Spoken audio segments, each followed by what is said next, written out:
বিধানসভায় মুখ্যমন্ত্রী শুভেন্দু অধিকারী বলেছিলেন এবং তারপরে যেটা জানা যাচ্ছে যে এই নিয়ে ইতিমধ্যেই বিজ্ঞপ্তি জারি করা হলো রাজ্য সরকারের তরফ থেকে। সমস্ত বিদ্যালয়ে বাধ্যতামূলক করা হচ্ছে বন্দে মাতারাম। সরাসরি কথা বলবো ঠিক কি রয়েছে এই বিজ্ঞপ্তিতে জানবো। কৃষ্ণেন্দু অধিকারী রয়েছেন আমাদের সঙ্গে। কৃষ্ণেন্দু,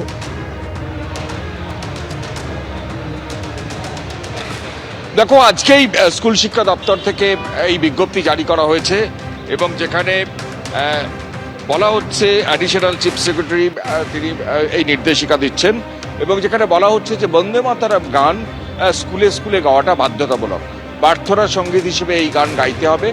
তুমি জানো যে এবছর বন্দে মাতারামের সার্ধশতবর্ষ এবং বন্দে মাতারামের সার্ধশতবর্ষ উপলক্ষে কেন্দ্রীয় সরকারও বন্দে মাতারাম গাওয়াটাকে বাধ্যতামূলক করেছিল, কিন্তু রাজ্য সরকারের তরফ থেকে সেই ইতিবাচক পদক্ষেপ এখনো পর্যন্ত নেওয়া হয়নি বা নেওয়া হয়ওনি আগে।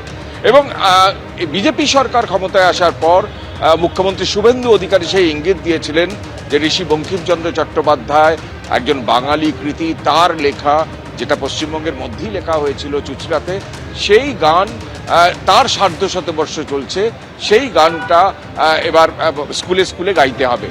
এবং আজকেই স্কুলের এডুকেশনের তরফ থেকে বা বিকাশ ভবনের তরফ থেকে এই বিজ্ঞপ্তি জারি করা হয়েছে এবং যেখানে স্পষ্ট উল্লেখ করা হয়েছে যে বাধ্যতামূলক হবে এবার স্কুলে গাওয়া এই বন্দে মাতরম।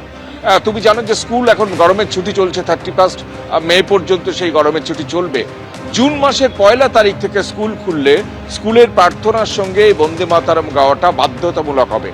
কেন্দ্রীয় সরকার ফেব্রুয়ারি মাসে যে বিজ্ঞপ্তি দিয়েছিল কেন্দ্রীয় সরকারের তরফ থেকে, সেখানেও বলা হয়েছিল যে বন্দে মাতরম আগে গাইতে হবে জনগণ মন অধিনায়কের আগে, অর্থাৎ আগে বন্দে মাতরম গাইতে হবে, তারপর জনগণ মন অধিনায়কও গাইতে হবে।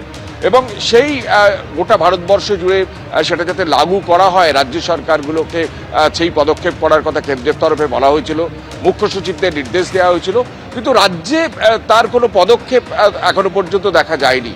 বিজেপি সরকার ক্ষমতায়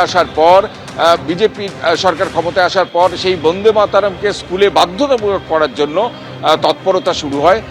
রাজ্যের মুখ্যমন্ত্রী শুভেন্দু অধিকারী সেই ইঙ্গিতও দেন এবং সেই ইঙ্গিতের সঙ্গে সঙ্গে স্কুল শিক্ষা দপ্তর থেকে বিজ্ঞপ্তি প্রকাশ করা হয়েছে যে স্কুলে প্রার্থনা সঙ্গীতের সময় বন্দে মাতরম গাওয়াটা বাধ্যতামূলক।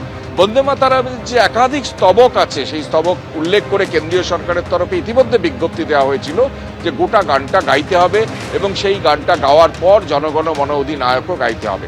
এমনিতে তুমি জানো যে জাতীয় সঙ্গীত এখন স্কুলের প্রার্থনায় অধিকাংশ স্কুলে গাওয়া হয় এবং তার পাশে স্কুলের নিজস্ব কোনো সঙ্গীত আছে, কিছু সঙ্গীত আছে, সেইগুলো গাওয়া হয়।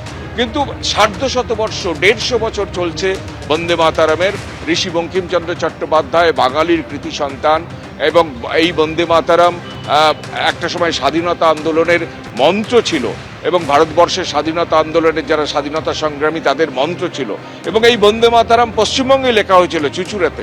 সুতরাং সেই বন্দে মাতরম বাঙালির যেটা সম্পদ, সেটা তার সার্ধশতবর্ষ উপলক্ষে কেন্দ্রীয় সরকারের তরফে বড়সড় পদক্ষেপ করা হয়েছিল।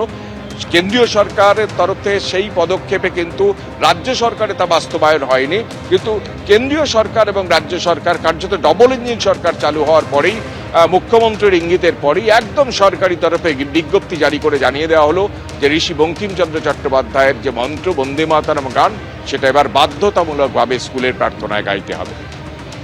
ধন্যবাদ কৃষ্ণ।